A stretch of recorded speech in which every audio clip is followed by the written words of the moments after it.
while to set itself.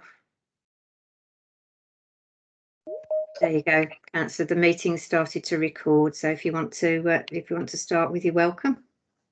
Thank you. Good evening and welcome to tonight's Hall Green North Ward Forum. I'd like to begin by advising everyone attending that this meeting is being recorded and the recording will be uploaded to YouTube and available to watch later. Pictures of the meeting may also be taken by members of the public. So if anyone is not okay with recording, please let us know. So I trust that everyone will have received a copy of the Code of Conduct for tonight's meeting. I'd request that unless you're one of the listed speakers or called to speak by myself, that you keep your microphones on mute and cameras switched off. There'll be an opportunity for residents to ask questions following updates from officers. And depending on the time that we have, I might have to limit the number of questions that we have. I've received apologies from Councillor Ahmed, Sergeant Luke Thomas of Hall Green Neighbourhood Police Team, due to officers from the Hall Green Police Team having been called away on urgent matters in Birmingham East. We don't have representation from the team tonight. However, if there are any specific issues or concerns in relation to police matters, please let me know and I'll raise this with Sergeant Thomas. Kay, do we have any further apologies? No, just those two, Councillor. Okay, thank you. So we've got a really packed agenda tonight, so we'll make a start. So first of all, we've got COVID update from Public Health. We've got Luke Heslop, who's going to be giving us an update on COVID. So I'll just mute myself. Luke, if you can come in, please. Thank you, Councillor. Can you hear me okay? Okay, so thank you, Councillor. Thanks everyone for allowing me to come and speak to you this evening and to update you about COVID. There's a lot of data, so I'll try and present it concisely within several minutes to allow time for a few questions at the end. I'll tell you about what's going on at the Birmingham level, how Hall Green North looks as a ward based on that Birmingham data. And then we'll go on to look at the test and vaccination figures and have a quick refresh of the restrictions now that we've moved to step 4 of the government roadmap. And then I'll be happy to take questions. So the data that I'm presenting is for the 7-day period between the 24th and the 30th of July, which is the most up-to-date data we have at present. This shows that the 7-day case rate for Birmingham is 300 cases per 100,000, which is a reduction compared with the previous 7-day period, where the case rate stood at 425 per 100,000. Therefore, Birmingham's 7-day case count has decreased from just under 5,000 cases to just under 3,500 cases, which is a 29% reduction. This places Birmingham as the 59th highest authority when compared to other upper-tier local authorities around the country. For that same period, cases decreased in all age groups. However, the 20 to 39 age group still accounts for 51% of cases, followed by the under 19 age group, which represents 23% of cases. Cases decreased in all ethnic groups, with the largest fall being seen in the white ethnic group. In total, the white ethnic group accounts for 44% of all cases, followed by 24% for the Asian ethnic group. And the data shows an overall fall in cases over the past week, as demonstrated. This could be influenced by school closures, with spread now primarily occurring through household, social and workplace interactions.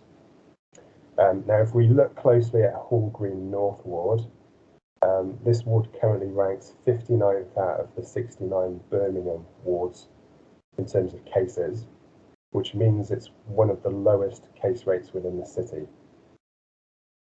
In the last 7-day period, we had 59 reported cases, And following on from that, the case rate is just over 250 per 100,000, which is about 15% lower than the Birmingham average. This is a reduction on the previous 7 days, when there were actually 95 reported cases that week. So we have a reduction over the 7-day period of 38%. In terms of testing, for the same 7-day period, the testing rate for Hall Green North was 6,554 per 100,000, with 6.4% of tests returning positive outcomes.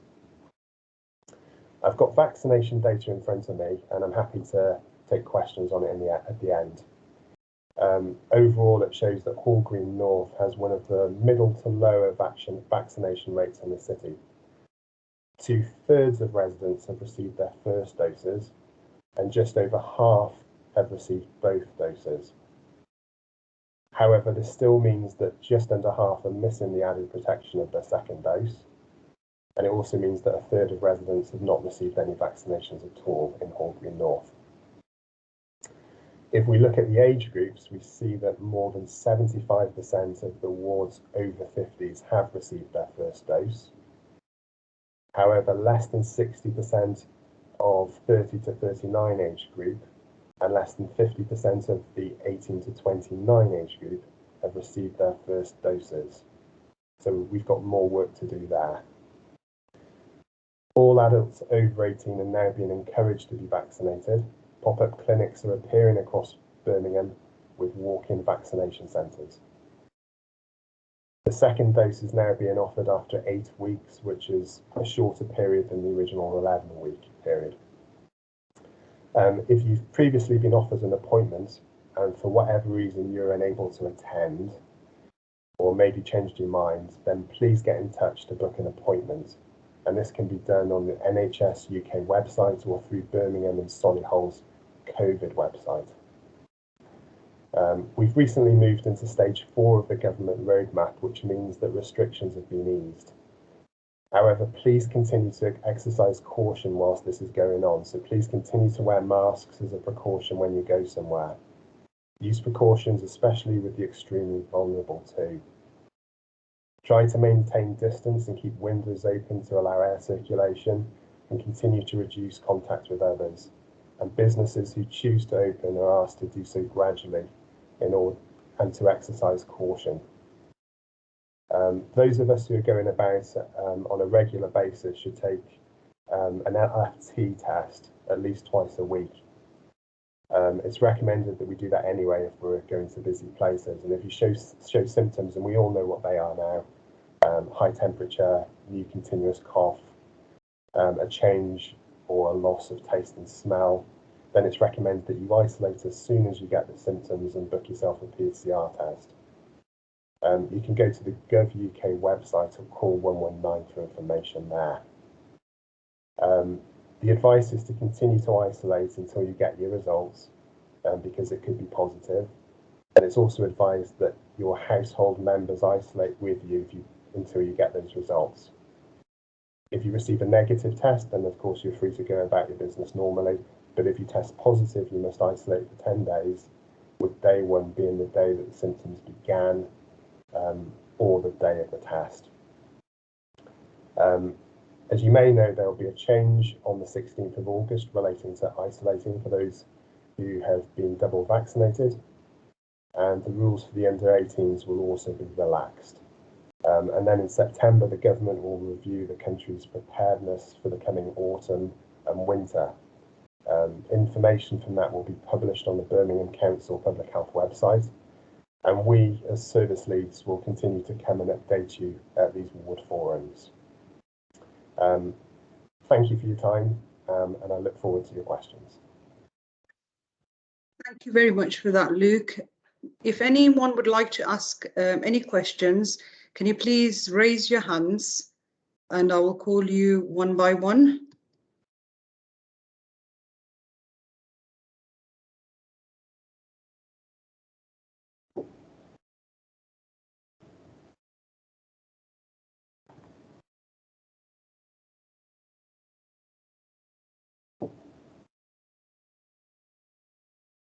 So if you want to ask a question, you just need to raise your hand virtually. So there's a button at the top where you can raise your hand. Because I can't see anyone's hands raised at the moment.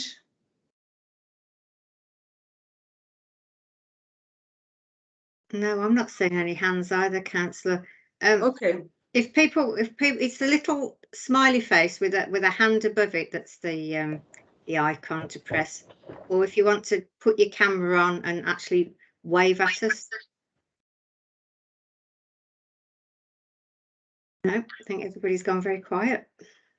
Luke, I've got a question. I'm just wondering whether you could let people know when the vaccination. Would you know when the mobile vaccination van is next in Hall Green North? I'm afraid I don't know that, Councillor, but I can find out for you. Okay, that'd be great. Yeah, I think I saw something just earlier on today that it might be there tomorrow. Outside Hall Green Library. Okay. So I'll get back to you. I'll get back to you as quickly as I can, obviously. Great. Thank you very much for that. Thank you so much for attending tonight, Luke, and giving us, a useful update on what's happening. If anyone does think of any questions afterwards, is it okay if we can forward them to yourself? Certainly. Brilliant. Thank you very much, Luke. Thank you. Thank you, Councillor. So we'll now move on to the next item on the agenda, which is the Commonwealth Games Celebrating Communities Grant. Now, this is something that I've been speaking to a lot of our local groups about, and it's something it's really exciting opportunity. So I'm really excited that we've got John here to talk about this, brilliant opportunity for our local community groups and our schools. So I'll pass it over to you, John. Thank you. Thank you very much, Councillor. If you can all just give me a quick hello when the presentation appears. I seem to have a slight delay on my side. Yeah, it's there, John. Excellent. Very good. That's the starter for 10. Right. Well, good evening, all. My name's John Mole. Now, I'm not actually part of the Commonwealth team, but as you could imagine, they're a bit stretched at the moment. So it's all hands to the pump. So I've told them I'd come along and support them as much as I can. So the Commonwealth Games, what's it all about? Oh, no, most important bit. How much has the ward got? We've got a grand allocation of £28,600. It sounds a lot. It's not, in effect. I mean, it's a short sum, but I'll try and help any local groups as much as I can. And if perhaps we need to look at some external match funding, Councillor, I'm happy to try and support the groups to do that. So we'll try and make that 28,000 go as far as we possibly can. So what it's about, the whole idea of the Commonwealth Games funding is to try and celebrate the Games.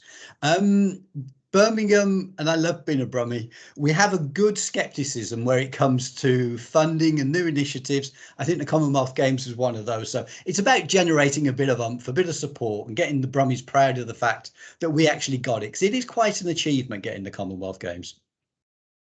There are 3 key elements to it. So when you write an application, you have to be able to hit at least one of these. So the key themes are Get Active, Ready, Steady, Fun, or Celebrating Culture. Now, there was 2 rounds. The first round is already closed, but the second round is open till the 30th of November. So we've got a bit of time. We don't need to rush, but that said, we shouldn't take too long on it. So the first element is Get Active. So what's the Get Active element about? Well, it is, as it says on the tin, it's about trying to get people a bit fitter, a bit healthier, but there's all sorts of elements that come to that. So you've already mentioned schools, Councillor, which was a very good call. We've had a lot of bids come in from schools where they want to do some mini Commonwealth Games. So they're having elements where they've got the young children thinking about sporting activities that fit the Commonwealth Games. But it's also about getting people active. So we used to have what was called the old 2K walks, where we get groups of people together and we go walking. So anything that's got that element about getting active will fit the Commonwealth Games for us. The second element is Ready, Steady, Fun. Now, this is about making sure that local areas are games ready. So we're getting the support from the local area, that it's tidy and it's looking good. Now, we've had some brilliant applications come in, and some of those have been on flower displays where we've actually had Commonwealth Games flower themes coming through. But again, we're trying to make it as easy and accessible for you all. The third element is Celebrating Culture. So this is about Birmingham's key place in the Commonwealth, and we are a key player in the Commonwealth. We're one of the biggest cities in the Commonwealth, and we've got the games. So it's about us being able to celebrate that and looking about how we've got such a good harmony in this city and how we can start to think about the cultural issues that come from the games. Now, there is one key element before I go any further. Please, please, please, when you think about writing an application, keep the link to the Commonwealth Games. I've seen some fabulous applications coming from some really very, very needy organisations and projects. But the problem is this is Commonwealth Games funding. So when we have an application, remember you've got to tie into the Commonwealth Games. So I've had one application which was absolutely brilliant about doing a small green area, didn't mention the Commonwealth Games once, and because of that we've had to refuse it. So if you're thinking about putting an application in, remember it's the Commonwealth Games, make certain that you tie that in. So the core criteria, I'm going to keep stressing it, Commonwealth Games, Commonwealth Games, Commonwealth Games. But we've also got to look at how it supports the local ward plan and some of the local ward priorities that the ward has got, how it adds value. So it's not about replacing a lost service. It's about hopefully doing something a bit new and a bit different, and how it helps citizens get the maximum benefit from the Commonwealth Games. We're trying to keep it as wide as we possibly can. So what can be funded? We're trying to literally cover everything. So that would be core costs if you have to employ someone like a coordinator.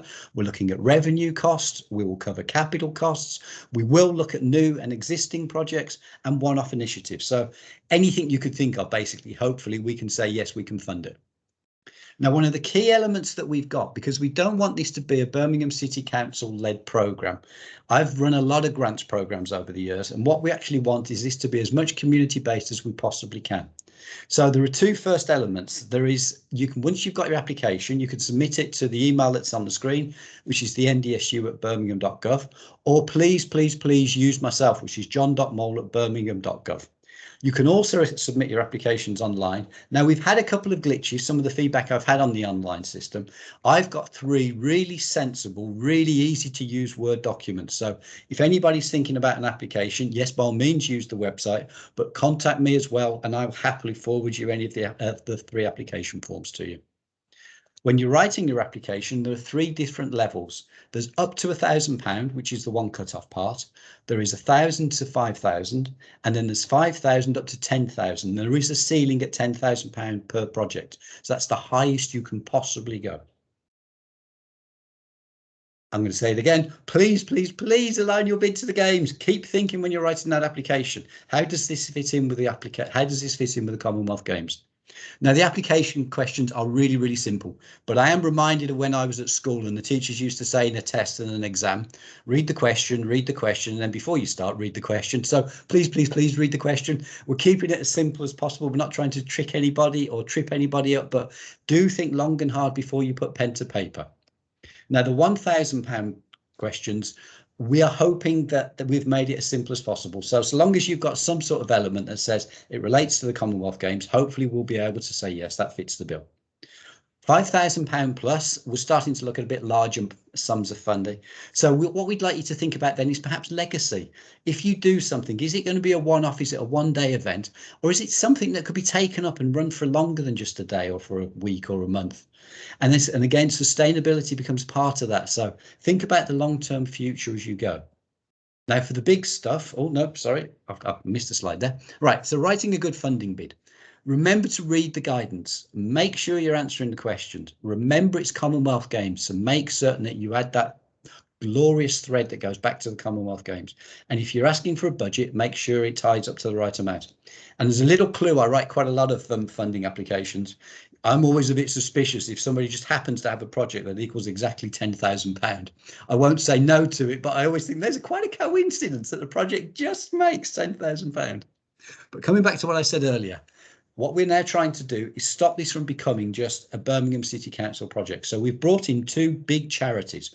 One's a national charity called Locality, and then we've got our own Birmingham charity called Birmingham Community Matters. Now, both of these guys will offer support, but you see at the bottom of the slide there, CC support at Birmingham, that's Community Matters.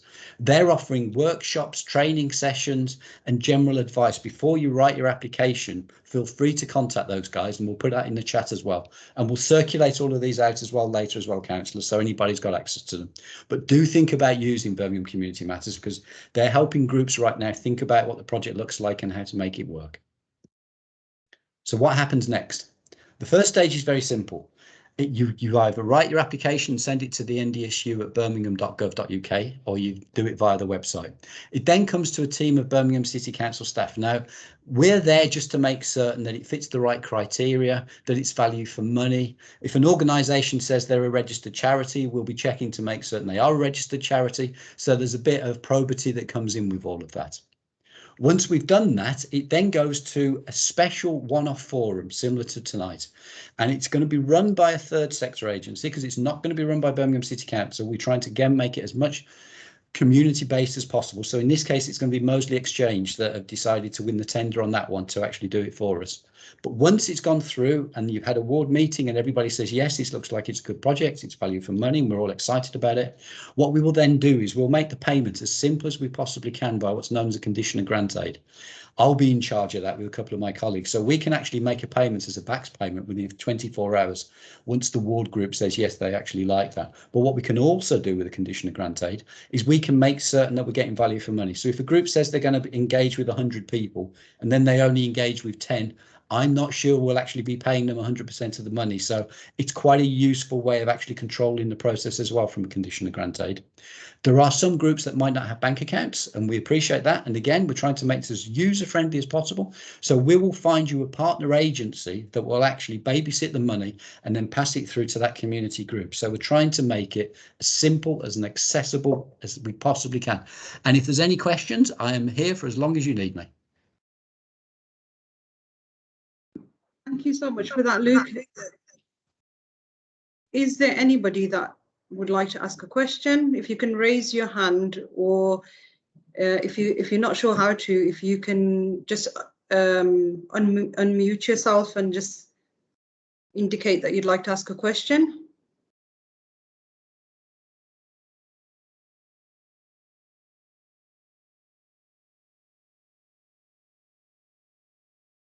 I must say, Councillor, that's the first time I've ever offered money and nobody's tried to get to me. Well, I'm just having a look because it's to see if I can see any raised hands. I can't see any, councillor. People could use the chat box as well if they don't actually want to physically speak. If they just want to type something in the chat box, which is the little speech bubble next to the hand. Oh, there we go. I saw a raised hand. Yep, that was me. Sorry, if you just say your name. Yeah, it's Bushra Salahin. Hi, Bushra. Yes, yeah, go ahead if you want to ask a question. Yeah, please. Yeah, just a quick one, John. I'm a volunteer for Hall Greens, keeping it clean, and I know I've read that you're looking for people to to maybe keep the streets clean. So if we wanted a grant possibly to help enhance the area, to keep it clean and maybe to jazz it up with the flowers and planters, is that something maybe that we could probably get from yourselves? We could look at that. Coming back to what I've been stressing as well, make certain, don't just say that you're cleaning up the area. So make it very obvious that you're cleaning up because of the Commonwealth Games. So if you've got some flower beds, what would be absolutely fabulous might be even perhaps a little plaque. So that we have a little plaque that just says, area clean because of the Commonwealth Games, pride in Birmingham, something along those lines. But yes, most definitely, most definitely. Oh, fantastic. And as I said, and even if you're not successful, what I've made the offer to all the wards I've been working in, I will work with you to see if I can find you some external funding that's out there as well, so we can match that funding that we've got coming into the ward. And then I'll try and look at your organisation as a whole to see what we can do to explore on it. And I'm also running some funding masterclasses because I've become a bit of a a magician in the dark arts of finding external funding out there, because there's 5,000 trust and grant organisations out there. So I'll be running some masterclasses as well virtually, so you can get an idea of what to put in an application, what to look for, what's an outcome, what's an output, and everything that goes along with it. So hopefully we can use this as an opportunity to build up and train up some of the groups as well. Oh, brilliant, excellent, fantastic. I mean, that is what we're looking into. So we would be wanting to, for the games, make it look, you know, even tidier, more extravagant, you know, just lovely to walk into. Yeah, but it's something we can look into. Yeah. And what would be even better, say you're looking at a park and maybe another group wants to do a couple of mini games or something, or some picnics or something along there, we can piggyback the two of you together then, so both then get extra value for the money. Oh, fantastic. That sounds great. Thank you, John. No problem. Thank you very much, John, and thank you, Bushra. We've got another question. Farina, if you want to unmute yourself.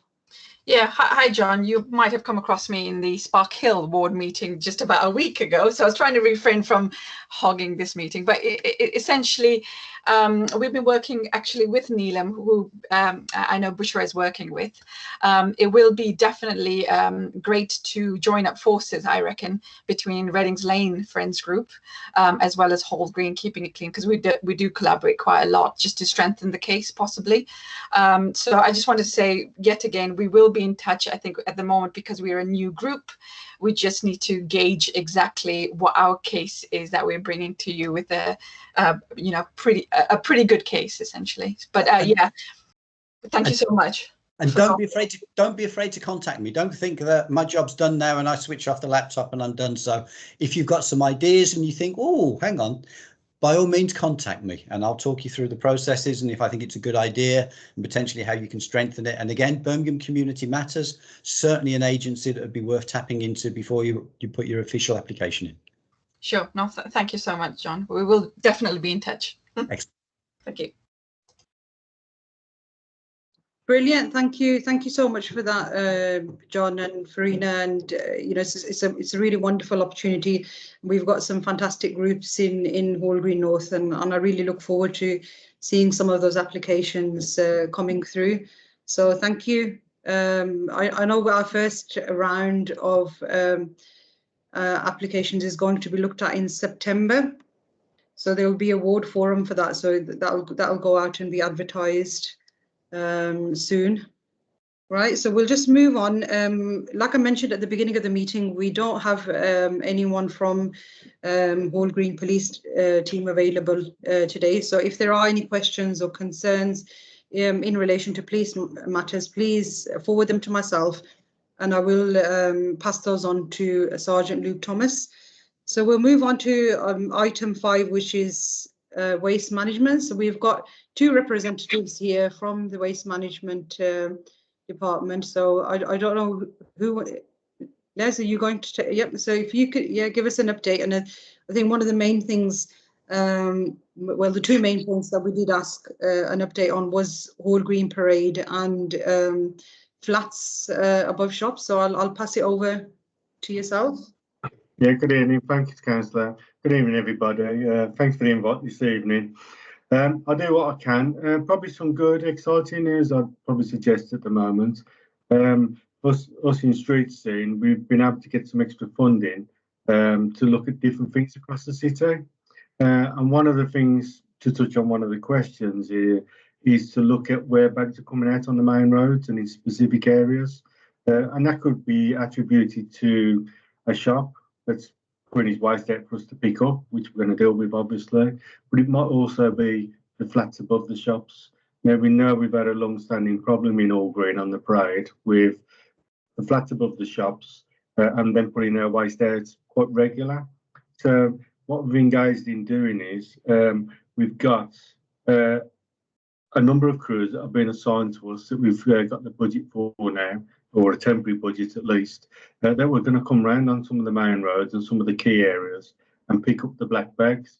So where you would normally get up there a collection on a Thursday, I think it is, or maybe Friday, might be Friday, but we might come along 2-3 times a week now and clear them sacks. So that's our interim repair, but it's something we want to manage and make better. So if there is shops, or if there are shops along the parade that haven't got a proper licence for their waste, a duty of care, we're going to be tackling them and talking to them and getting something in place so they take proper care of their waste in a nutshell. And if they don't, we're going to go in hard this time. We're going to start fining people. The flats we're going to look at again, and some flats might be able to have bins. I think, Councillor, we spoke yesterday about the bins that are at the back of the shops up on the parade. Although they're being used, they're not being put out for us to empty them. And we're going to do a bit of work around that. That if we are going to supply the bins, we're going to encourage the flat owners or the tenants there to put the bin out so we can empty it on collection day. There might be some places that we can't give bins or we can't do that,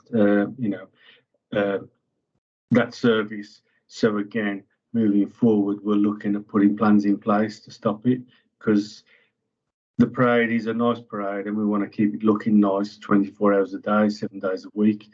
So we're committed to do that. The crews that have come in for there's 10 across the city for the sacks. Redfern Road, which services your area, they're going to have 3 of them crews. They're also Redfern, because they service quite a large area of the inner city area of Birmingham. They've also been given 3 crews to tackle the dumping. So we might find that we've got regular places where there's dumping taking place.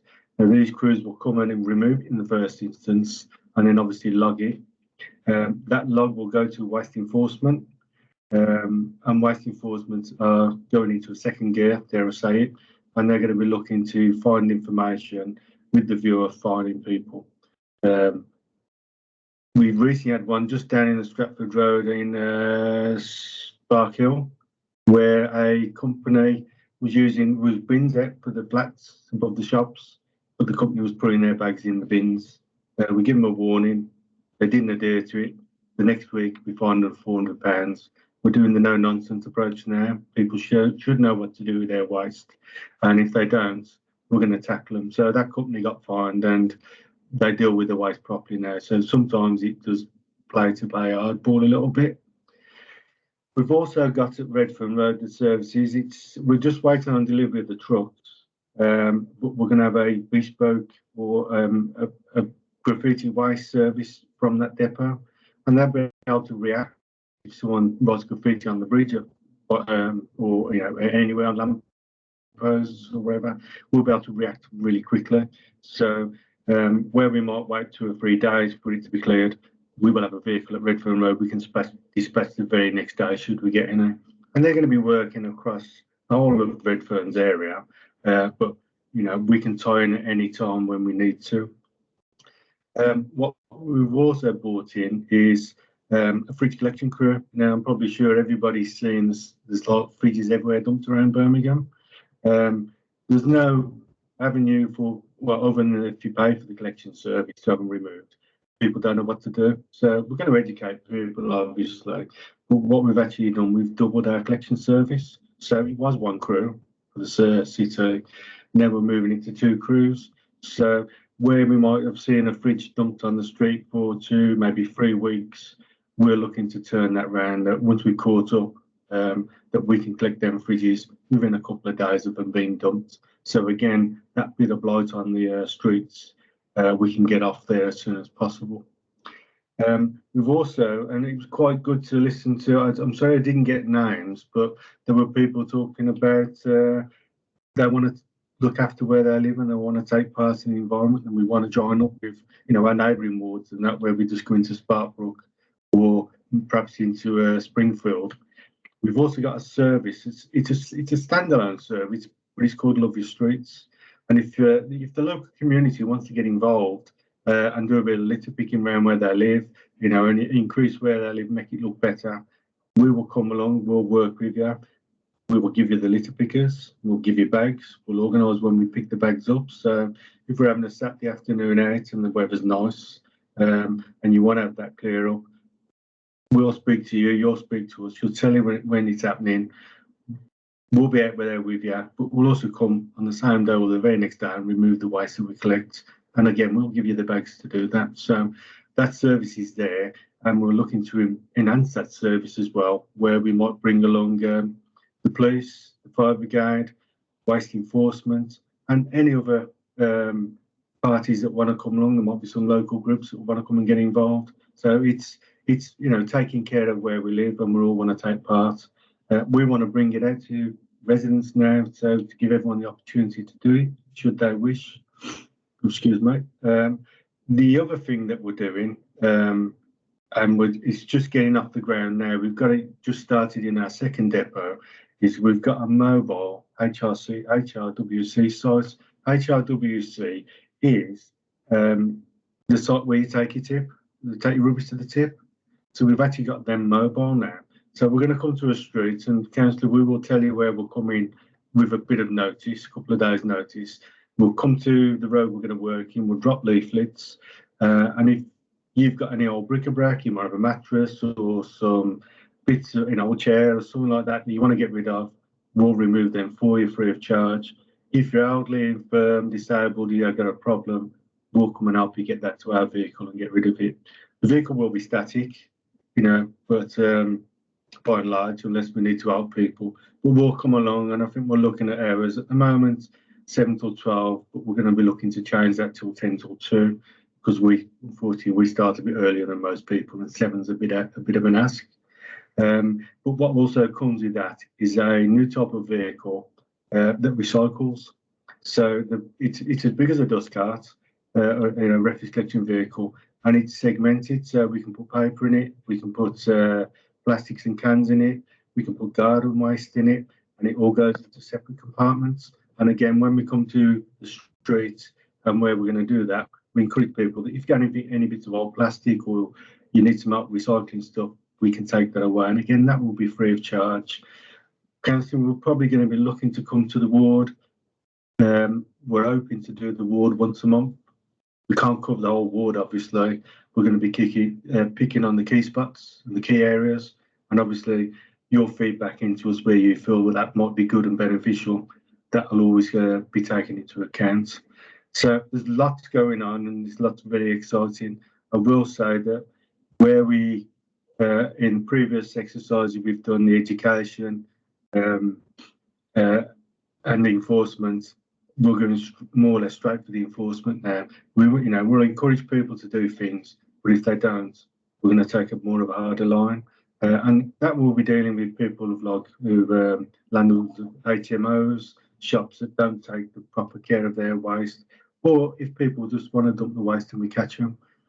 Waste enforcement is expanding, and they've committed to give us some more resource. So on all our days and our exercises, they're going to be there. They're going to be taking details, and they're going to be working really close with us. And what's coming with them, when they're just about to recruit, or they've recruited, they're just about to start them, they're coming with cameras. So again, councillor, if you've got a real bad spot, and I sort of picture, I'm not sure if it's your ward now, it's down in the dip.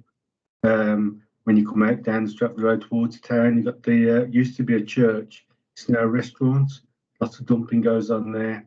The end of Sarah Road. I'm not sure if it's your ward, my boundaries are a bit rusty.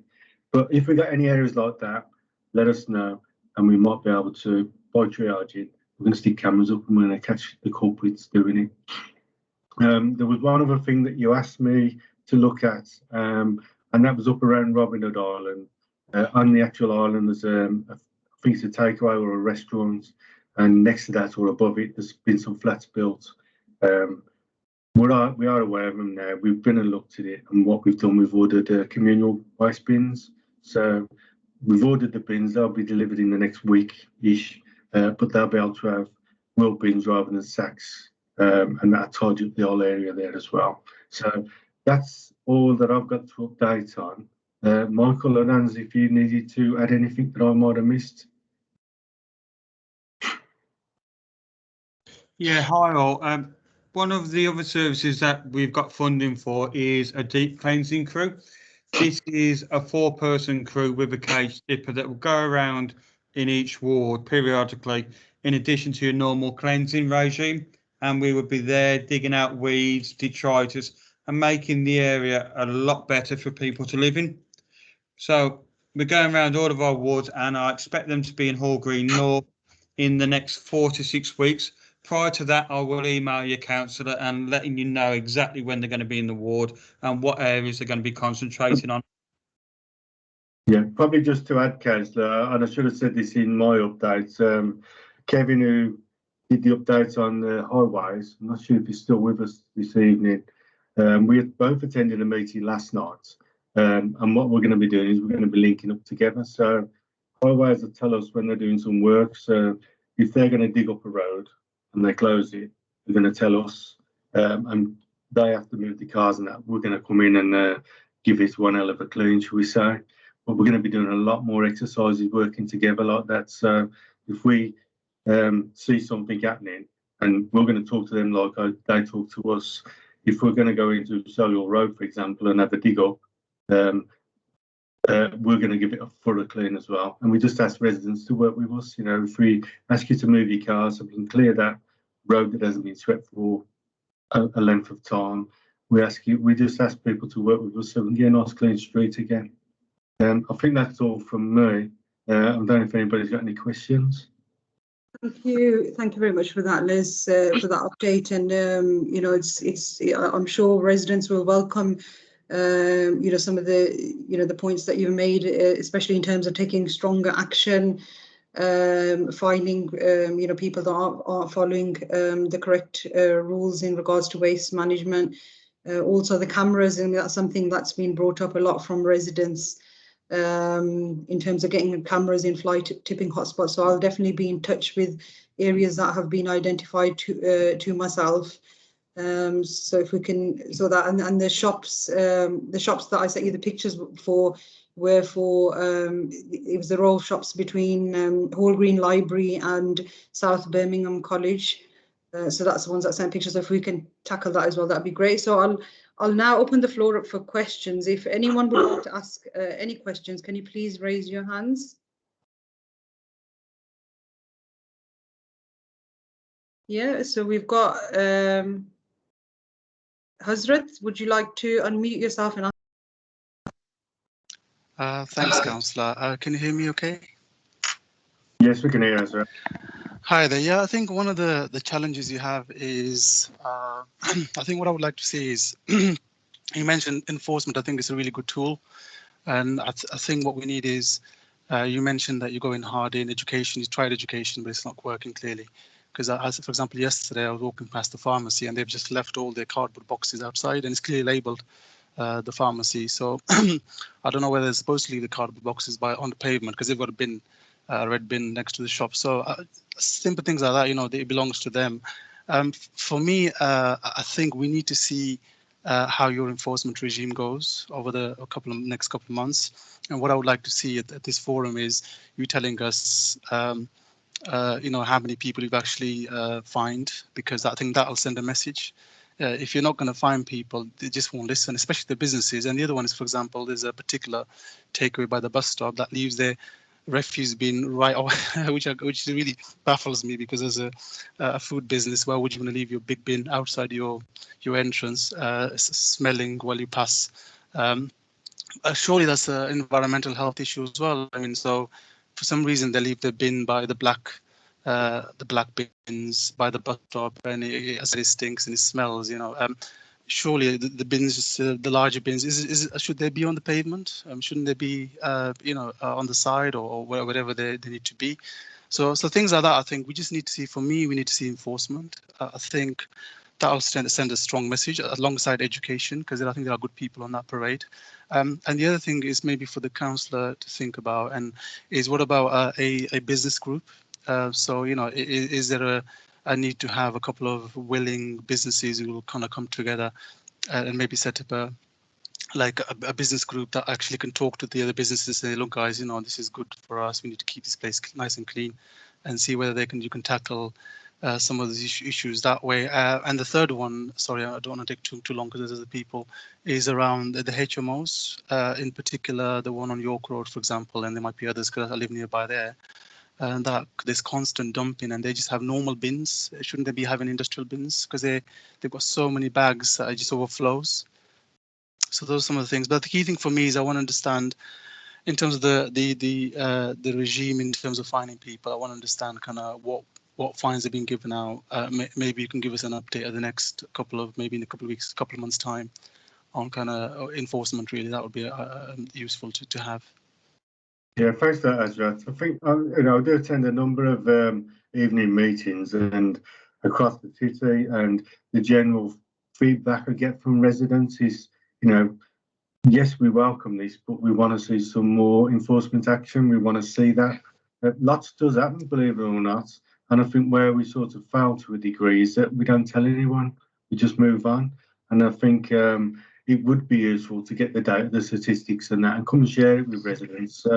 And maybe name and shame Leslie, and I think we need to name and shame these people, because if they're doing it constantly, and that'll send a message, because they can't hide then, can they? And obviously it affects their business. If you're a food business doing it, it's going to affect your food business, isn't it? So I think we just need to kind of, across the city, or particularly on the parade for us where we live local, and the other areas within the Hall Green North area, we just need that enforcement. And I think we need to see that action taking place and evidence of it, us and the community and the businesses, so they don't do it again, really.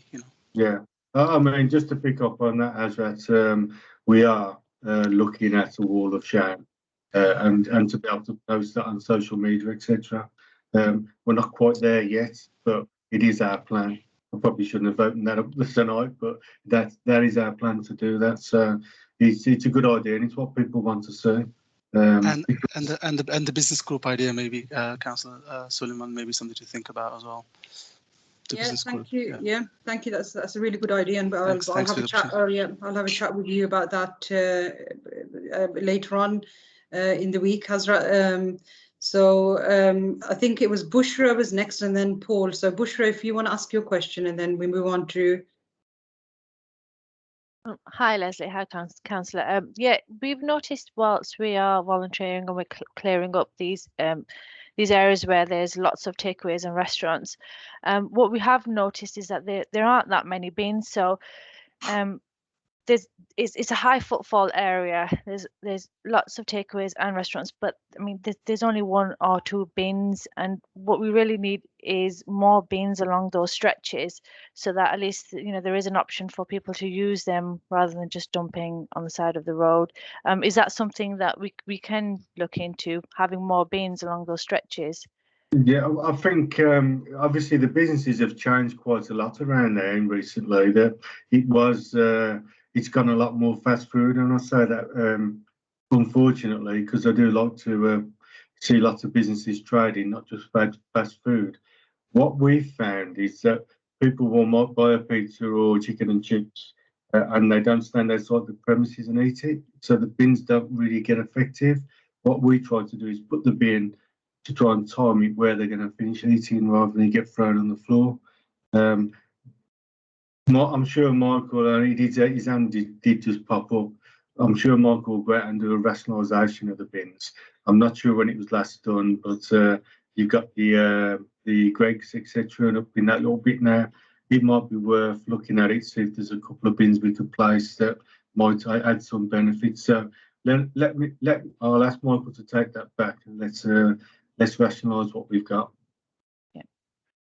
Sorry, yeah, and also with the Hall Green Parade, we have noticed that a lot of them keep their big, huge commercial bins at the front of the shops.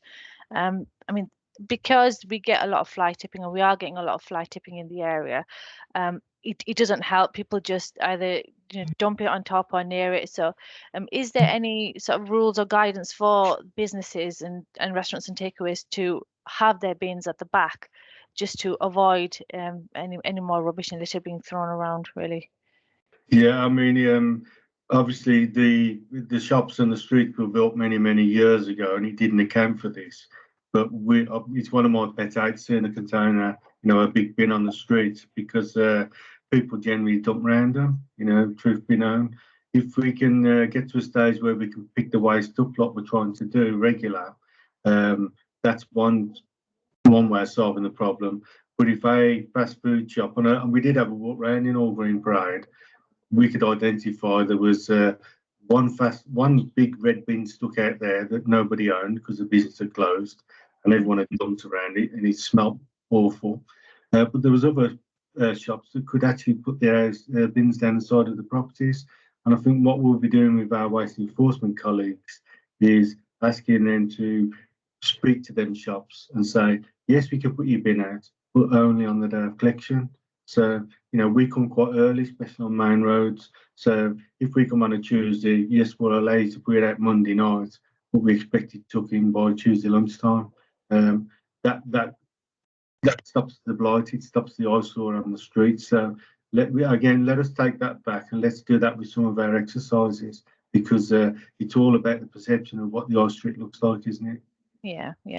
Just finally, I know that we have a green space near me, which I'm looking at. We have two groups. We have Hall Green, Keeping It Clean, which is a relative volunteer group, and the Sarah Hall Environmental Action Team looking after this green space. It's at the end of Sarah Hall Road, at the corner of Stratford Road.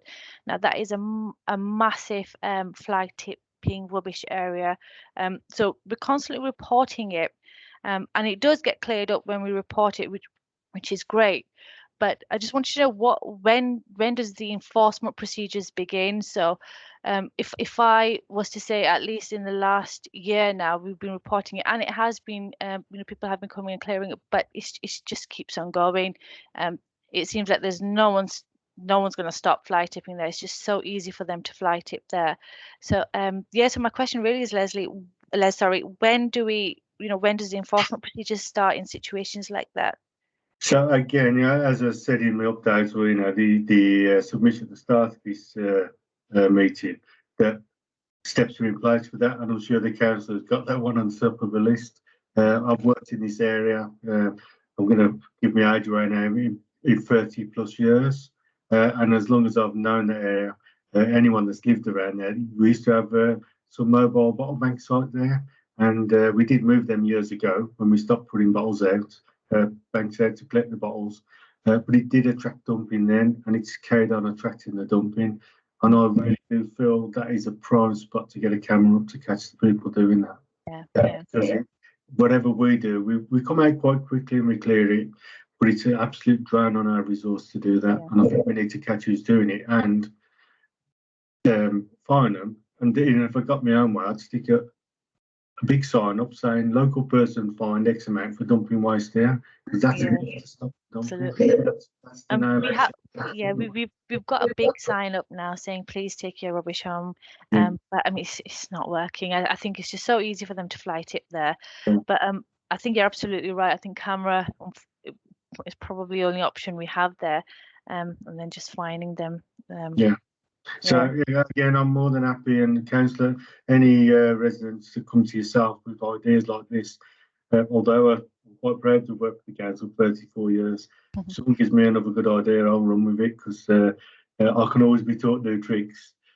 That's great. Yeah, I mean, Bushra, with yourselves, with the groups, I think we've got some fantastic groups, like I said, in the area, and we really want to work with them. I have been out with Neelam quite a lot, identifying areas like that. So I will, get in touch with you and let you know about which areas would benefit, from cameras. So my screen keeps going blank. I know there was one more question. Paul, is it? Paul, I think it was. Yeah, Paul, would you like to ask your question? Yeah, I thank you for inviting me in. I think it was actually something you've just touched upon anyway, Councillor, with regards to the area by the BT Exchange building. There's a lot of good work going on in Hall Green at the moment to tidy the place up and make it look a whole lot better. But that BT Exchange building is a particular eyesore. It seems to have bins dumped outside of it constantly. It's heavily vandalised. It's got various different undergrowth now growing out the front of it. Is anything being done at all about contacting BT to try and get them to take a little bit of responsibility for the area around there? And you've also referred to the shops between the library and South Birmingham College as well. Is that a particular area that you've been looking at? I say this, and I'm going to tie it in with what Hazrat has said earlier. I actually own the Cambrai Court building, the office building next door to the library. And if Hazrat wants to set up, and yourself want to set up a business group, it's something I've been thinking about doing myself, to be honest with you, for a little while. You can certainly use the facilities at Cambrai Court if you wish to do that. but it's this area next to it, which, as I say, there's so much good work going in Hall Green, but this particular area seems to be letting the side down a little bit. Yeah, thank you so much for that, Paul. I don't know if Leslie, if you want to add anything there, but I know that I was out there with Neelam, who's part of the Hall Greens Keeping It Clean. I think they've done some brilliant work around there, but when I went around the back, there's some flats above the shops that I've just like, and what they'd said that they weren't getting collections is something that I did raise with you, Les, in the email. So it's definitely an area that it's a priority that we're looking at. And in terms of BT Exchange, again, that was something that Neelam's also been trying to do, and it's because it was just, I think it was a couple of days ago that I was out there. So that's something I'm going to be looking into, trying to get in touch. Neelam had some really good ideas of what they want to do there, but because at the front it's private land, they're not sure whether it'll be okay for them to sort of clear that up and get rid of the graffiti. But that's something definitely that we will be working on. And thank you so much for offering for us to sort of use the facilities and being part of this. And I really think if, and this is the way that I work, I think if we work together, we can achieve a lot more. And that's the way that I work. So thank you so much for that, Paul. I don't know, Leslie, if you want to add something more. If I'm honest, I'm struggling to put in my mind's eye the BT place. And again, I wouldn't give Mike any more work because I know he's really, really busy. But it might be worth if he used to meet Mike out on site, because if the private land there is a bit of a blot on the landscape, we can get involved and we can, contact the landowner and ask them to clear it up. Or if they won't clear it up, we'll do it for them and then we'll send them the bill. So, if it's spilling out into the highway or stuff like that, if it's bringing the area down, there is things that we can do. So, not taking the offer, but we want to have a discussion about it on site. We'll see if we can help. That would be brilliant, Les. I mean, I don't know what the next step would be on that front. Is it email addresses or phone numbers or whatever? Again, if you go through the councillor, and I think if we want to have a day out, we don't mind what day. We know people work, and I'm quite happy to come along and look at some of the issues and go away with a tick box list of yes, we can do this. We might need to look at that, but at least to say, well, we can deal with that one issue, because one issue dealt with is one less. So the more we can do, but sometimes we can talk about it, send photos, but actually look at it makes all the difference. And we're committed to do that. So, I'll do that. I know Mike is more than keen, but, we'll share the workload as we need to. Brilliant. That might be something I can jump in with you as well on that, Les. Definitely. And if the businesses want to put a bid together, it's not as easy as what people think, I don't think. But if we can do things like that, I'm more than happy to, be part of that. There's lots of business districts across Birmingham. But yeah, if that's what we feel makes a difference, but maybe it might be just with the exciting things we've got coming, it might be worth just sitting back a little bit and let us do our bit, because it might solve a lot of the problems. Well, yeah, I'm not trying to talk you out of it, obviously, but we can discuss that in a site meeting. That's what I would suggest.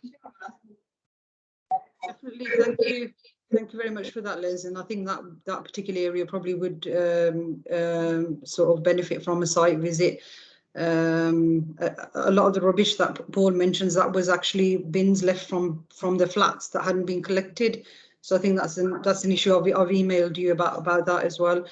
But yeah, I don't think we've got any more questions. So I know we're running out of time, so we'll move on to the next speaker. So we've got Kevin Gibbon, who's come to speak to us from the Highways Department. So he's going to give us an update on highways, and maybe he can answer the question on potholes. How deep does a pothole have to be before it can get filled? Because I get asked that quite a lot. Okay, right, let's start from the start. So my name's Kevin Gibbon. I am the Highway Steward for the east side of Birmingham. So I cover everything from sort of the boundary with Solihull, coming all the way up to Hall Green, out to Moseley, and so on and so forth. We look after everything from the edge of one side of the road, the gardens of one side of the road, all the way over to the other side, with regards to maintenance, potholes, paving slabs, absolutely everything. With regards to how deep does a pothole need to be before it's repaired, that is not there's no real number on that. The intervention criteria that we're given is 50 millimeters for a pothole. However, we work on a risk matrix basis. So if that pothole constitutes a danger, if it's in the wheel lines, if it's outside a particular type of property, old people's homes, that sort of things, it will be treated in a different way. So the way I tend to do things is basically just open the floor up for people to tell me what the problems are. Let me know what your problems are, and I'll do what I can to get them sorted across the ward. So what I'll do is I'll open the floor up for questions. Yeah. I've had like a number of areas that were identified to me, and I can raise those separately. But what I'd like to do is give residents opportunities. If anyone's got any questions that they'd like to ask Kevin, if you just raise your hands. And I'm not sure if because my screen's kind of gone blank, so I can't see if anyone's raised their hands. There's nobody at the minute. No one at the minute. The one thing I will say on this council, I know we haven't had the chance to get acquainted as yet, but I'll be in touch with you over the coming days. I'm trying to arrange a meeting to go for a little walk around or something to look at areas of concern that you might have from a highway point of view. Try and get some, as with waste management and Les, we want to get the areas looking nice, you know, and that's inclusive of not just removing rubbish, but making the streets nice, making the streets safe for people to walk down. That's what I want to do. Okay, we've got one hand raised. Hazrat, do you want to come in? Yeah, my question was, Kevin, in terms of the speeding measures and reducing speeding in the area, what sort of measures? One of the things I've asked previously, Councillor Wasim, when he came to visit me for something else, is that you don't do road humps anymore because they damage people's cars. And I said to him, well, actually, I'd rather have my car damaged than somebody get killed, you know. But can you hear me okay? Sorry. Yeah. Froze, yeah. So I'm just wondering where that sits and you know, what if you're not doing speed humps anymore because it damages people's cars, which I find anyway, I won't go into that. But what measures do you have plans for areas where there's a lot of speeding and to reduce speeding? And in terms of enforcement of red route, because is that a police matter or is that a council matter or a highways matter? I wasn't sure, because you get people obviously parking on red route, and I thought if you park on red route you get fined, but obviously there's no enforcement. So just your thoughts on that, please. Right, so speed humps. So we'll go back a little bit. Our contract is maintenance only. Okay. So we're just responsible for the maintenance of what's existing at the moment. We can't install new things, new. When I say new things, new speed humps, new guardrail, new bollards, that sort of things, without an instruction from Birmingham Council. Okay. So we have to be instructed to install those rather than just do them off our own back, if that makes sense. Oh, sorry, you're a contractor. Sorry. Yes. Yeah. Oh, sorry. Okay. Yeah. Which contractor are you? Sorry. Kier Highways. Kier. Yeah. Fine. Yeah. So our contract is just maintenance of existing. So if there's damage to the road surface and things, we'll repair that. Okay. But we can't install new speed humps, new bollards, that sort of thing, without physical instruction from Birmingham Council. Okay. Hazra, I can touch on that when I give my report. Yeah. That's sorry about on that. measures and stuff like that. Yeah, no, that's fine. No, that's absolutely fine, mate. This is all new to all of us. I've been doing this for 30 years, and this is new to me as well. So it's a big learning curve. Kevin, one of the issues that I get raised quite a lot is around Hall Green North is grass verges. damaged grass verges, and I know a number of them I've reported myself as well. And I was speaking to, I think it was, I can't remember, it was one of the meetings I was at, and we were discussing about making it easier for residents to adopt grass verges. Is that something that's actually been brought to your attention, or that you've come across? Okay. I'm not.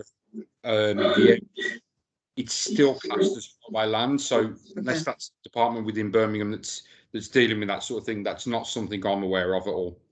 With regards to grass verges, where they are damaged, we will obviously come and repair them. Not a problem. We'll topsoil, put seed down, turf if necessary. And then if residents, there are occasions where residents are illegally overriding the footpath and churning up verges, we will come and repair those. So the other question is, in terms of like the residents have reported a few times where they've reported repairs on like broken slabs on the footpath, and the highways have come out quite quickly and they've marked them up. I've seen a lot of them myself on my walkabouts, but then the repairs are taking a really long time. You know, they don't transpire. So is there some sort of like time frame or something that these are done in? Yeah, there is. So under this contract, unlike the previous Amy contract, where there was an awful lot of different timescales and priorities and things like that, under the Kier contract now we have two. It's either an emergency or it's not. If it's not an emergency, then it's up to 6 months, and defects are being repaired within that 6 month time frame once they're repaired. The scope is slightly different. The depths of things and the tripping hazards have slightly changed a little bit, which means that things that were a defect under Amy aren't a defect under the Kier contract, so to speak. But it's all been monitored. We do 6 monthly safety inspections, walked safety inspections. So every road in the city is walked once every 6 months. We have monthly driven inspections on the priority routes, Stratford Road, Highfield Road, Robin Hood Lane, those sort of roads. Excuse me, where any major things are picked up. So we're pretty much on it with monitoring, but we can't be everywhere all at the same time. So we do rely heavily on people reporting the information to us. Yeah, one of the roads, funny that you should mention it, that's been raised with me quite a lot is Highfield Road. Yeah. I know some part of that falls in under our board, and then the other part is in Hall Green South, but it's been raised, that and Robin Hood, around Robin Hood Island, that's been raised quite a lot. So I don't know if you've got any plans to... Bear with me just 2 seconds. I've had an email about some of this stuff this evening.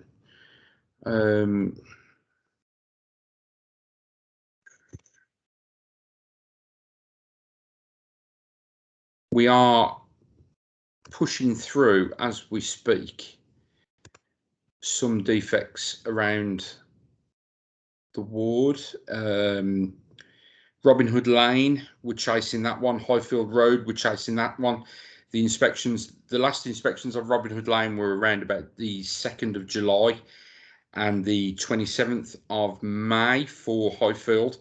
And there was an awful lot of defects that were identified. So we are actually chasing those jobs to be completed.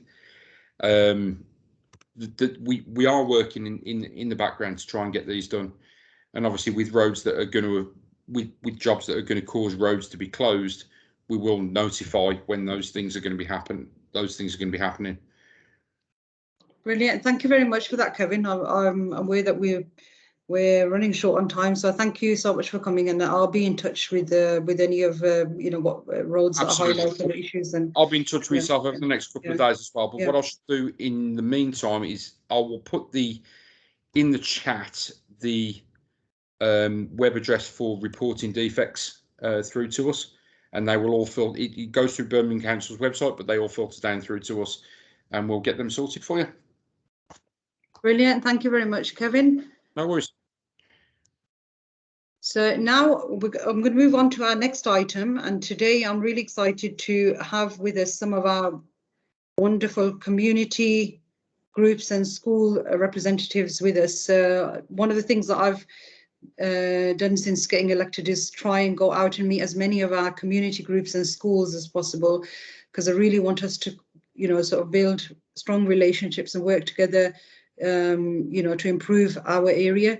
So, and one of the schools I visited was Robin Hood Academy, and I was really amazed by the amount of work that the school have been doing in the community, especially over COVID. So I invited Rachel Downs, who's the head teacher of the school, to come and share with us some of the work that they've been doing within the community and in the school, and share that with us. So Rachel, I will pass it over to you. Thank you very much. I'm going to try one more time just to see whether I can share my screen, because I think Leslie Williams has gone, who I emailed it to. So I think I might have to do it without my presentation, because it doesn't look like it's working at the moment, but that's okay. I can just talk it all through. So I'm Rachel Downs, and I'm the very proud head teacher of Robin Hood Academy. And as Councillor Suleman has just mentioned, she asked me to come to talk about the provision the school had in place over the lockdowns and how we supported the Hall Green community. Now, this is something that I could talk about for hours and hours and hours, so it's a bit of a whistle-stop tour, but we always have lots of information on our website and on our Twitter account, so do check those out.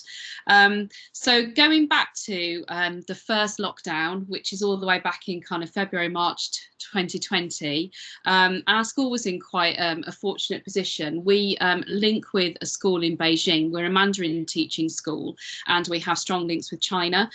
So our executive head teacher started to link with the Chinese partner school, because China entered lockdown before the UK, which meant that we were able to pick their ideas really and see what they were doing in their lockdown, which gave us a bit of pre-warning and some time to plan.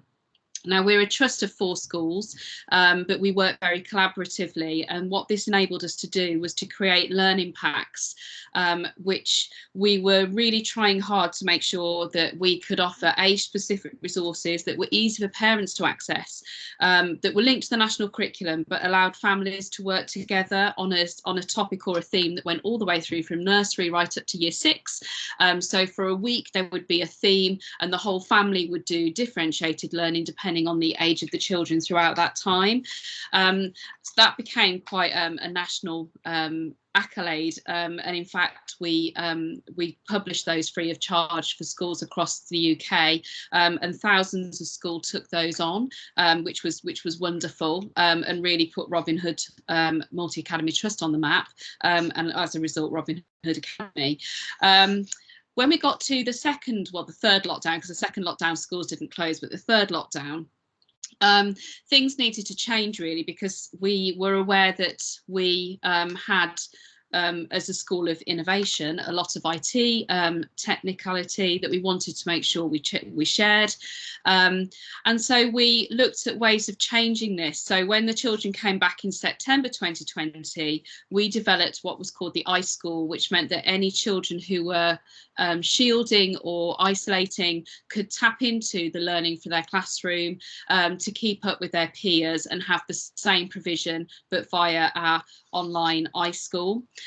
So this meant that we changed our provision for lockdown 3. We embraced Google Classroom, and we were able to honour any parental requests for devices, because we heavily invest in IT across the school, and we were in a blessed position that we did have quite a substantial amount of IT equipment that we were able to hire out, as well as Wi-Fi dongles, so that all of our children were able to access live lessons and pre-recorded lessons. And we offered a mixture of live and pre-recorded, because we listened to the voice of our community, and parents who were working sometimes would work in the evenings with their children, which meant they could then access the pre-recorded videos to suit their time scale.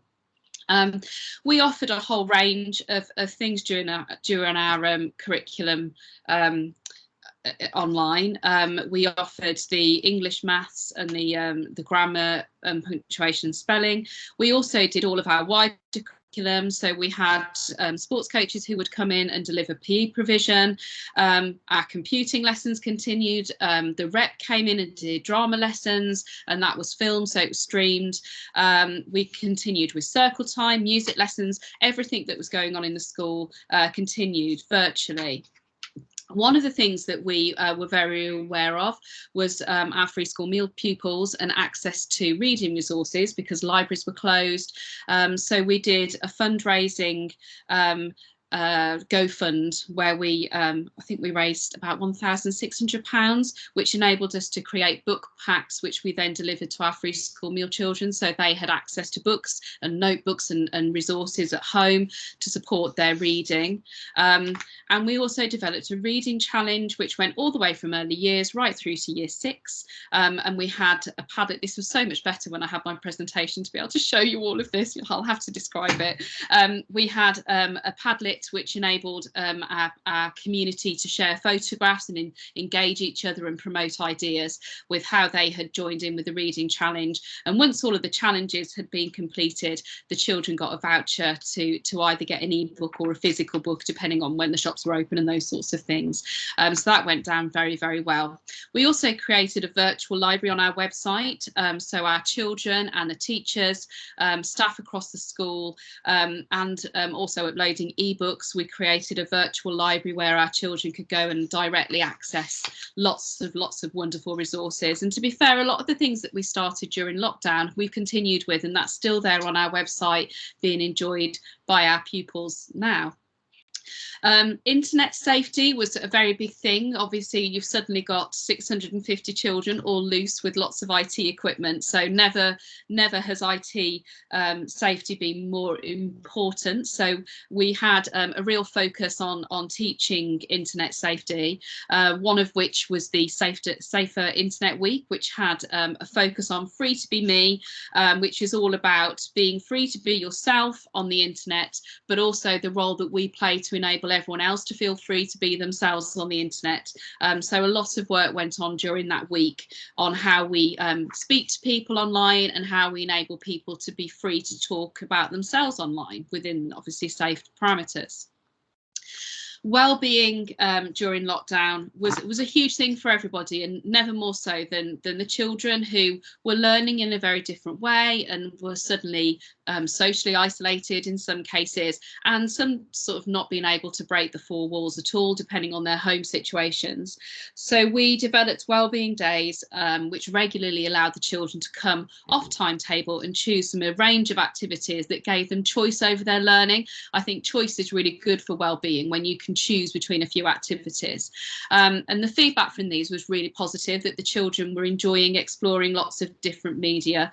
So they did things like letter hunts, or they made sock puppets, or they built dens, they created postcards and maps. So it was all linked to the curriculum, but gave them a chance to put their Chromebooks away and get onto some things for their well-being. We tried really hard to keep our clubs going virtually. So our Mandarin teacher, who has a Chinese choir, continued this virtually. The school council continued to meet in a similar way that we are now, and have their discussions. And we also had sports sessions, and our music lessons all continued virtually. We even managed to do a virtual World Book Day, and the children took part in a book character potato competition where they all made potatoes of their favourite book characters. I think a key thing during lockdown was safeguarding. We did fortnightly calls to each child, and I think over a 3-week period we logged a total of 831 calls that had been made to our families, and where obviously there were concerns or where we couldn't get in contact with people, we did home visits. We offered places at our key worker provision for vulnerable pupils. And we used the time really productively to train staff. We knew that when children were returning from lockdown, that we needed to be really strong in our pastoral and our safeguarding elements. So we really focused on staff training during this time. And we developed an advice and support section of our website, which signposted parents and children to all sorts of different things, domestic violence, forward thinking for mental health, the the Hall Green Families work, Need to Talk, parents who might have financial support concerns. We have a wealth of resources, and that's something that we've kept up to date on our website. We also developed an internal food bank. We were really aware that it's a big thing to talk to the school about finances and when things might be difficult. And so we decided that if we created an internal food bank where we request donations from our parents, we can then signpost and create personalised packages for our parents and our families, so that they don't have to travel to a food bank. And also, because we're advertising it in the sense of please bring your donations, it's also advertising to our families that it's there for them if ever they need it as well. That's proved hugely popular, and our community are always very generous, and in fact the Hindu mission next door to the school donated a lot of food and household equipment for that as well, which was wonderful. Our pastoral support had to be stronger than ever during this time. We did regular live sessions with the children to do check-ins, and we have what's called the Robin Hood Rainbows, which is on Twitter, and we did positivity projects all the way through, which was in addition to the national curriculum, but gave the children community-based projects where they could share and talk about different things. And we've also linked in with the spring cleaning of Hall Green with the stones. The children have been decorating those, so we kind of use it as a community base. Staff wellbeing was also really important, so we did lots of work with our staff and making sure our staff were remaining strong, because we can't take from an empty pot, so we had to make sure that our staff were feeling healthy and well themselves, so they could support our wonderful families. And we were regularly in communication with our parents and carers. One of the things that we did was offer a wellbeing check-in where parents could join a Zoom and talk about things that were concerning them. And of course, once we've had those conversations, that can go into our whole school communication, because obviously once one or two people raise something, the chances are it's a lot more people are affected by it.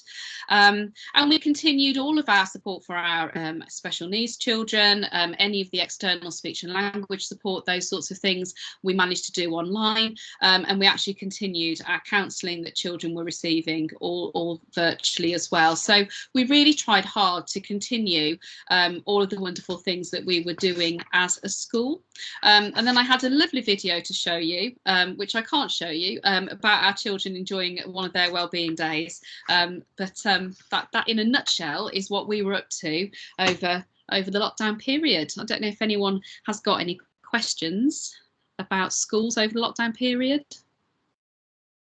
Thank you very much for that, Rachel. I think we're kind of running out of time now, where we just got a few moments left. So we've had a comment come through from Hazrat who's saying great work. So it's, and I'd like to thank you, and the school on behalf of, residents and myself for the amazing work that you've done.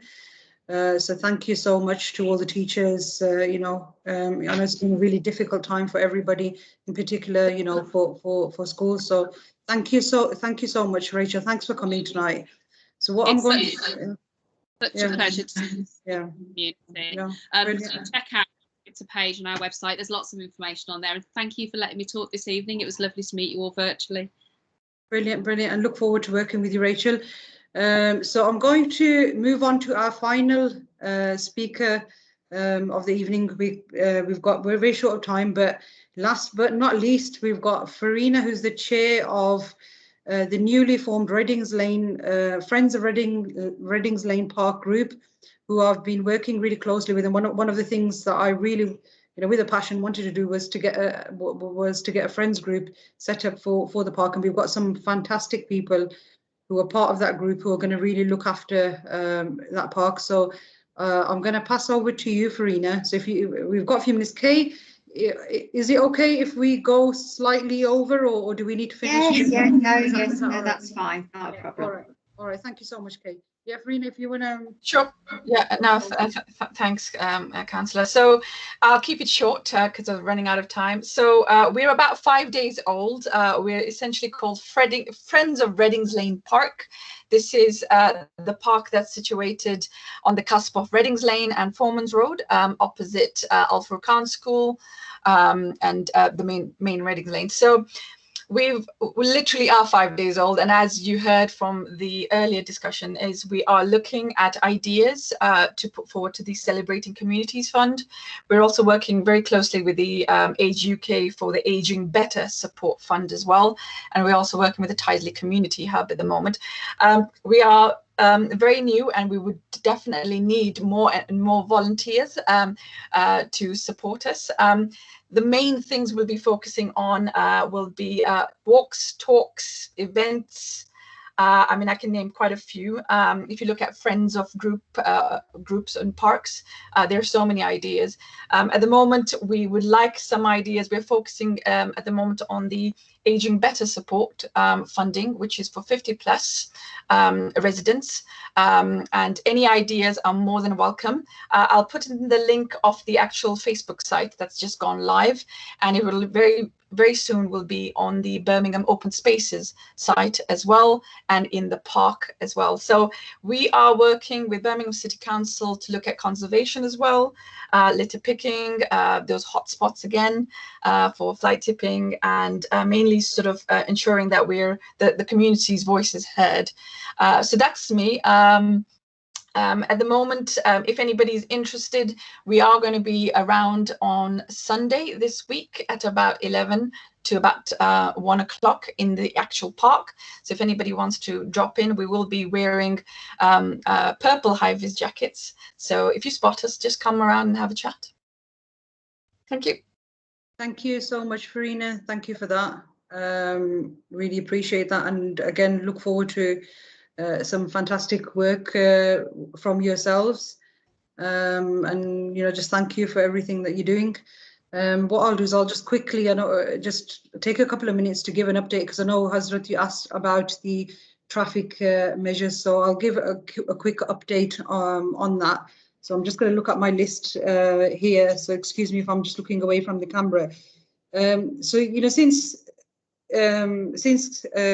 getting elected, I've been going out and about, listening to residents, meeting various community groups, businesses. Again, like I mentioned earlier on, the way that I work, is very much hands-on, and I like to be visible and be out and about in the ward, because I think that's the best way to understand the issues and concerns, and really working together collectively. I do believe we can make a difference. I've got a background of working in public services for over 20 years.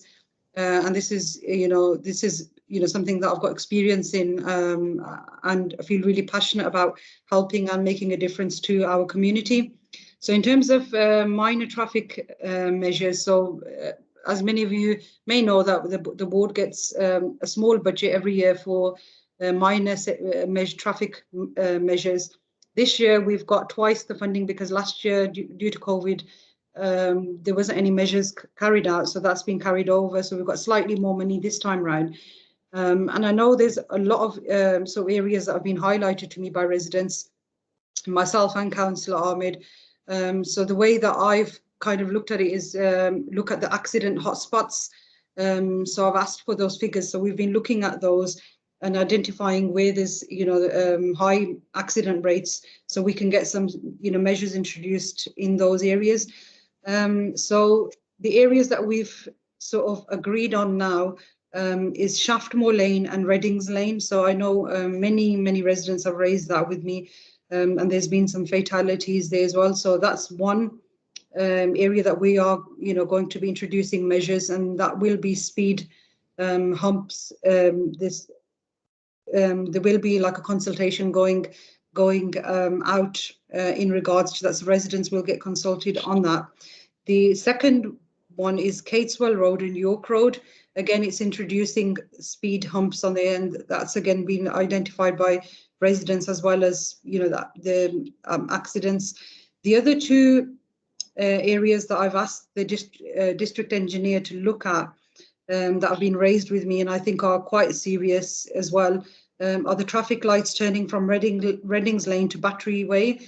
I've asked the engineer if we can look at putting signage. Obviously, we don't have the funding to do something major, but I think if we can at least get a sign up there warning that there's a left turn, about the left turn, that there's crossing. So that's something I've asked him to look at. The final sort of section for this set of funding is looking at Cubley Road and Stratford Road Junction. So that's on the Hall Green Parade, because I know I've had lots of complaints about double parking and dangerous parking around there. So that's directly opposite Hall Green Parade. So I've asked the engineer to look at double curbing and putting some bollards on either side of Cubley Road, so we can prevent that double parking. I've also asked the junction on Foxhollis Road and Stratford Road to be considered for major measures. That is another accident hotspot. And I've also invited or requested a visit from the cabinet member for transport on Hall Green Parade, because I think we've got a lot of issues in terms of not just parking, but traffic measures. I think we need something major there. So I've invited him to come down and have a look. The meeting will be in a couple of weeks' time, and I'll try and advertise that on Facebook so residents can join us for that. I've been dealing with a range of issues, waste issues that I've mentioned before, what residents have raised with me. The other major area that I've been looking at is around schools as well, so safety around schools. So I feel really passionate about that as well. I think it's really important. I know from the previous round of funding there's measures being introduced around St Barlow's, Ambrose and Hall Green Infant and Junior School. So that I was told was going to take place over the summer holidays, but that's something that I need to chase up. I've been working with residents on Southam Road, in particular Hall Green Secondary School. That's another road that we're hoping to get some measures introduced there, but that's through a different part of funding. Yeah, so that's in terms of traffic. I mean, if anyone's got any questions that they want to ask me before we finish off, there's lots I've been doing. You can follow a lot, because I try and put most of what I do on Facebook, and there's lots of stuff that I've been doing, but I don't want to take up all the time and go through everything. But if there's any specific questions anyone wants to ask me, just thank you for your work, really, Councillor Suleman. Thanks for all your efforts and your work on this, these areas, these concerns. Thank you, Hazrat. It's been wonderful working with residents, and it really, we've got a wonderful community that really care, and that's been amazing working with our residents. Farina, sorry, you want to do? Yeah, just not a question at all. Very similar to Hazrat. Very, thank you very much, especially for the speeding measures, which I particularly been raising for 3 years or more, actually. So it's really great to see progress, and thank you for being so proactive, Councillor. Thank you. Thank you, Farina, and I'd like to thank Kay and all the officers, and Kevin as well. Thank you so much for joining us today. Kay, thank you for organising everything. Yeah, and I think we can finish it there for tonight. I hope you all have a lovely evening. And if anyone has any further questions or anything, please feel free to get in touch with me via email.